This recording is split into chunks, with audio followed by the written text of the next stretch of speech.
एक होती झाशीची राणी, अमर तिची शौर्य कहाणी.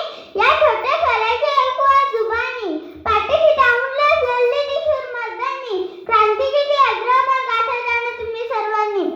या देशात ज्या काळात प्रत्येक स्त्रीला अबला समजले जायचे, त्या काळात विजयासारखी तलवार चालवणाऱ्या या राणी लक्ष्मीबाई सारखे, या राणी लक्ष्मीबाईंचे नाव ऐकताच इंग्रजांचा थर कापायचा. स्त्री एक आपला सबला आहे. तिने जर ठरवले तर ती स्वतःचेच काय, ती या देशाचेही रक्षण करू शकते.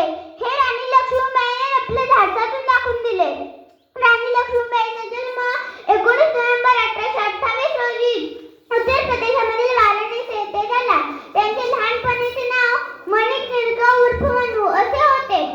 झाशी संस्थानचे राजे गंगाधरराव यांच्यासोबत विवाह झाल्यावर त्या लक्ष्मीबाई नावाने ओळखू लागल्या. लहानापासून त्यांना मल्लखांब, तलवारबाजी व घोडेस्वारीची प्रचंड आवड होती. म्हणूनच कोणाची हिंमत असेल तर माझा घोडा रोखून दाखवा असे त्या जाहीरामण करायच्या. बादल हा त्यांचा आवडता घोडा होता. पुत्र केवळ 3 महिन्याचा असताना आजारपणामुळे त्याचा मृत्यू झाल्यावर त्यांनी दामोदर या वयास दत्तक घेतले. पुढे गंगाधरराव यांचाही मृत्यू झाला. 1857 साली भारतामध्ये इंग्रजांच्या विरोधात सर्वात मोठा व अजरामराचा उठाव झाला. या लढ्यात राणी लक्ष्मीबाई प्रमुख सेनानी होत्या. स्वातंत्र्य लढ्यात त्यांना तात्या टोपे यांनी मोठी मदत केली. मेरी तरफ से नहीं दूंगी असे त्या वाघिणीने इंग्रजांना ठणकावून सांगितले होते. आपले छोटे